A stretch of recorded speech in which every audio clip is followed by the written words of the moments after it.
عبداللہ بن عباس رضی اللہ عنہ نے بیان کیا کہ بہت دنوں تک میرے دل میں خواہش رہی کہ میں عمر بن خطاب رضی اللہ عنہ سے نبی کریم صلی اللہ علیہ وسلم کی ان دو بیویوں کے متعلق پوچھوں جن کے بارے میں اللہ نے یہ آیت نازل کی تھی، ان تتوبا الی اللہ فقد صغت قلوبکما۔ ایک مرتبہ انہوں نے حج کیا اور ان کے ساتھ میں نے بھی حج کیا۔ ایک جگہ جب وہ راستے سے ہٹ کر قضائے حاجت کے لیے گئے تو میں بھی ایک برتن میں پانی لے کر ان کے ساتھ راستے سے ہٹ گیا۔ پھر انہوں نے قضائے حاجت کی اور واپس آئے تو میں نے ان کے ہاتھ پر پانی ڈالا۔ پھر انہوں نے وضو کیا تو میں نے اس وقت ان سے پوچھا کہ یا امیر المومنین، نبی کریم صلی اللہ علیہ وسلم کی بیویوں میں وہ دو کون ہیں جن کے متعلق اللہ نے یہ ارشاد فرمایا ہے کہ ان تتوبا الی اللہ فقد صغت قلوبکما۔ عمر بن خطاب رضی اللہ عنہ نے اس پر کہا، اے ابن عباس رضی اللہ عنہ، تم پر حیرت ہے، وہ عائشہ اور حفصہ رضی اللہ عنہا ہیں۔ پھر عمر رضی اللہ عنہ نے تفصیل کے ساتھ حدیث بیان کرنی شروع کی۔ انہوں نے کہا کہ میں اور میرے ایک انصاری پڑوسی جو بنو امیہ بن زید سے تھے اور اوالی مدینہ میں رہتے تھے، ہم نے اوالی سے رسول اللہ صلی اللہ علیہ وسلم کی خدمت میں حاضر ہونے کے لیے باری مقرر کر رکھی تھی۔ ایک دن وہ حاضری دیتے اور ایک دن میں حاضری دیتا۔ جب میں حاضر ہوتا تو اس دن کی تمام خبریں جو وحی وغیرہ سے متعلق ہوتی لاتا اور اپنے پڑوسی سے بیان کرتا، اور جس دن وہ حاضر ہوتے وہ بھی ایسے کرتے۔ ہم قریشی لوگ اپنی عورتوں پر غالب تھے، لیکن جب ہم مدینہ تشریف لائے تو یہ لوگ ایسے تھے کہ عورتوں سے مغلوب تھے۔ ہماری عورتوں نے بھی انصار کی عورتوں کا طریقہ سیکھنا شروع کر دیا۔ ایک دن میں نے اپنی بیوی کو ڈانٹا تو اس نے بھی میرا ترکی بترکی جواب دیا۔ میں نے اس کے اس طرح جواب دینے پر ناگواری کا اظہار کیا تو اس نے کہا کہ میرا جواب دینا تمہیں برا کیوں لگتا ہے؟ خدا کی قسم، نبی کریم صلی اللہ علیہ وسلم کی ازواج بھی ان کو جواب دے دیتی ہیں، اور بعض تو حضرت صلی اللہ علیہ وسلم سے ایک دن رات تک الگ رہتی ہیں۔ میں اس بات پر کانپ اٹھا اور کہا کہ ان میں سے جس نے بھی یہ معاملہ کیا یقیناً وہ نامراد ہو گئی۔ پھر میں نے اپنے کپڑے پہنے اور مدینے کے لیے روانہ ہوا۔ پھر میں حفصہ رضی اللہ عنہا کے گھر گیا اور میں نے اس سے کہا، اے حفصہ رضی اللہ عنہا، کیا تم میں سے کوئی بھی نبی کریم صلی اللہ علیہ وسلم سے ایک دن رات تک غصہ رہتی ہے؟ انہوں نے کہا کہ جی ہاں، کبھی ایسا ہو جاتا ہے۔ میں نے اس پر کہا کہ پھر تم نے اپنے آپ کو خسارے میں ڈال لیا اور نامراد ہوئی۔ کیا تمہیں اس کا کوئی ڈر نہیں کہ نبی کریم صلی اللہ علیہ وسلم کے غصے کی وجہ سے اللہ تم پر غصہ ہو جائے اور پھر تم تنہا ہی ہو جاؤ گی؟ خبردار، حضور اکرم صلی اللہ علیہ وسلم سے مطالبات نہ کیا کرو، نہ کسی معاملے میں حضرت صلی اللہ علیہ وسلم کو جواب دیا کرو، اور نہ حضرت صلی اللہ علیہ وسلم کو چھوڑا کرو۔ اگر تمہیں کوئی ضرورت ہو تو مجھ سے مانگ لیا کرو۔ تمہاری سوکن جو تم سے زیادہ خوبصورت ہے اور حضور اکرم صلی اللہ علیہ وسلم کو تم سے زیادہ پیاری ہے، ان کی وجہ سے تم کسی غلط فہمی میں نہ مبتلا ہو جانا۔ ان کا اشارہ عائشہ رضی اللہ عنہا کی طرف تھا۔ عمر رضی اللہ عنہ نے بیان کیا کہ ہمیں معلوم ہوا کہ ملک غسان ہم پر حملے کے لیے فوجی تیاریاں کر رہا ہے۔ میرے انصاری ساتھی اپنی باری پر مدینہ منورہ گئے ہوئے تھے۔ وہ رات گئے واپس آئے اور میرے دروازے پر پڑی زور زور سے دستک دی اور کہا کہ کیا عمر رضی اللہ عنہ گھر میں ہے؟ میں گھبرا کر باہر نکلا تو انہوں نے کہا کہ آج بڑا حادثہ ہو گیا۔ میں نے کہا کیا بات ہوئی؟ کیا غسانی چڑھ آئے ہیں؟ انہوں نے کہا کہ نہیں، حادثہ اس سے بھی بڑا اور اس سے بھی زیادہ خوفناک ہے۔ حضور اکرم صلی اللہ علیہ وسلم نے ازواج مطہرات کو طلاق دے دی ہے۔ میں نے کہا کہ حفصہ تو خاسر و نامراد ہوئی، مجھے تو اس کا خطرہ لگا ہی رہتا تھا کہ اس طرح کا کوئی حادثہ جلد ہی ہوگا۔ پھر میں نے اپنے تمام کپڑے پہنے اور مدینے کے لیے روانہ ہو گیا۔ میں نے فجر کی نماز حضور اکرم صلی اللہ علیہ وسلم کے ساتھ پڑھی۔ نماز کے بعد حضور اکرم صلی اللہ علیہ وسلم اپنے ایک بالا خانہ میں چلے گئے اور وہاں تنہائی اختیار کر لی۔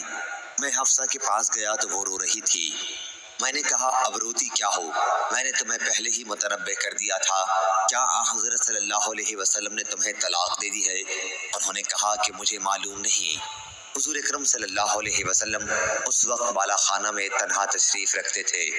میں وہاں سے نکلا اور منبر کے پاس آیا اس کے گرد کچھ صحابہ کرام رضی اللہ عنہم موجود تھے اور ان میں سے بعض رو رہے تھے۔ تھوڑی دیر تک میں ان کے ساتھ بیٹھا رہا۔ اس کے بعد میرا غم مجھ پر غالب آ گیا اور میں اس بالا خانے کے پاس آیا جہاں حضور اکرم صلی اللہ علیہ وسلم تشریف رکھتے تھے۔ میں نے حضرت صلی اللہ علیہ وسلم کے ایک حبشی غلام سے کہا کہ عمر کے لیے اندر آنے کی اجازت لے لو۔ غلام اندر گیا اور حضور اکرم صلی اللہ علیہ وسلم سے گفتگو کر کے واپس آ گیا۔ اس نے مجھ سے کہا کہ میں نے حضرت صلی اللہ علیہ وسلم سے آپ کا ذکر کیا لیکن آپ خاموش رہے۔ چنانچہ میں واپس چلا آیا اور پھر ان لوگوں کے ساتھ بیٹھ گیا جو ممبر کے پاس موجود تھے۔ میرا غم مجھ پر غالب آیا اور دوبارہ آ کر میں نے غلام سے کہا کہ عمر رضی اللہ عنہ کے لیے اجازت لے لو۔ اس غلام نے واپس آ کر پھر کہا کہ میں نے حضرت صلی اللہ علیہ وسلم کے سامنے آپ کا ذکر کیا تو حضرت صلی اللہ علیہ وسلم خاموش رہے۔ میں پھر واپس آ گیا اور ممبر کے پاس جو لوگ موجود تھے ان کے ساتھ بیٹھ گیا، لیکن میرا غم مجھ پر غالب آیا اور میں نے پھر آ کر غلام سے کہا کہ عمر رضی اللہ عنہ کے لیے اجازت طلب کرو۔ غلام اندر گیا اور واپس آ کر جواب دیا کہ میں نے آپ کا ذکر حضرت صلی اللہ علیہ وسلم سے کیا اور حضرت صلی اللہ علیہ وسلم خاموش رہے۔ میں وہاں سے واپس آ رہا تھا کہ غلام نے مجھے پکارا اور کہا حضور اکرم صلی اللہ علیہ وسلم نے تمہیں اجازت دے دی ہے۔ میں حضرت صلی اللہ علیہ وسلم کی خدمت میں حاضر ہوا تو آپ اس بان کی چارپائی پر جس سے چٹائی بنی جاتی ہے لیٹے ہوئے تھے۔ اس پر کوئی بستر بھی نہیں تھا۔ بان کے نشانات آپ کے پہلو مبارک پر پڑے ہوئے تھے۔ جس تکیے پر آپ ٹیک لگائے ہوئے تھے اس میں چھال بھری ہوئی تھی۔ میں نے حضور اکرم صلی اللہ علیہ وسلم کو سلام کیا اور کھڑے ہی کھڑے عرض کیا یا رسول اللہ صلی اللہ علیہ وسلم، کیا آپ نے اپنی ازواج کو طلاق دے دی ہے؟ حضور صلی اللہ علیہ وسلم نے میری طرف نگاہ اٹھائی اور فرمایا نہیں۔ میں خوشی کی وجہ سے کہہ اٹھا اللہ اکبر۔ پھر میں نے کھڑے ہی کھڑے حضرت صلی اللہ علیہ وسلم کو خوش کرنے کے لیے کہا کہ یا رسول اللہ صلی اللہ علیہ وسلم، آپ کو معلوم ہے ہم قریش کے لوگ عورتوں پر غالب رہا کرتے تھے، پھر جب ہم مدینہ آئے تو یہاں کے لوگوں پر ان کی عورتیں غالب تھیں۔ حضرت صلی اللہ علیہ وسلم اس پر مسکرا دیے۔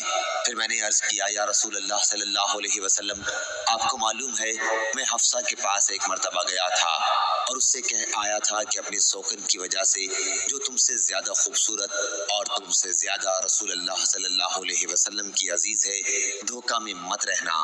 ان کا اشارہ عائشہ رضی اللہ عنہا کی طرف تھا۔ اس پر حضور اکرم صلی اللہ علیہ وسلم دوبارہ مسکرا دیے۔ میں نے جب حضرت صلی اللہ علیہ وسلم کو مسکراتے دیکھا تو بیٹھ گیا۔ پھر نظر اٹھا کر میں نے حضور صلی اللہ علیہ وسلم کے گھر کا جائزہ لیا۔ خدا کی قسم میں نے حضرت صلی اللہ علیہ وسلم کے گھر میں کوئی ایسی چیز نہیں دیکھی جس پر نظر رکتی سوا 3 چمڑوں کے جو وہاں موجود تھے۔ میں نے عرض کیا کہ یا رسول اللہ صلی اللہ علیہ وسلم، اللہ سے دعا فرمائیں کہ وہ آپ کی امت کو فراخی عطا فرمائے۔ فارس و روم کو فراخی اور وسعت حاصل ہے اور انہیں دنیا دی گئی ہے، حالانکہ وہ اللہ کی عبادت نہیں کرتے۔ حضرت صلی اللہ علیہ وسلم ابھی تک ٹیک لگائے ہوئے تھے لیکن اب سیدھے بیٹھ گئے اور فرمایا ابن خطاب، تمہاری نظر میں بھی یہ چیزیں اہمیت رکھتی ہیں۔ یہ تو وہ لوگ ہیں جنہیں جو کچھ بھلائی ملنے والی تھی سب اسی دنیا میں دے دی گئی ہے۔ میں نے عرض کیا یا رسول اللہ صلی اللہ علیہ وسلم، میرے لیے اللہ سے مغفرت کی دعا کر دیجیے کہ میں نے دنیاوی شان و شوکت کے متعلق یہ غلط خیال دل میں رکھا۔ چنانچہ حضور اکرم صلی اللہ علیہ وسلم نے اپنی ازواج کو اسی وجہ سے 29 دن تک الگ رکھا۔ حفصہ رضی اللہ عنہا نے حضور صلی اللہ علیہ وسلم کا راز عائشہ رضی اللہ عنہا سے کہہ دیا تھا۔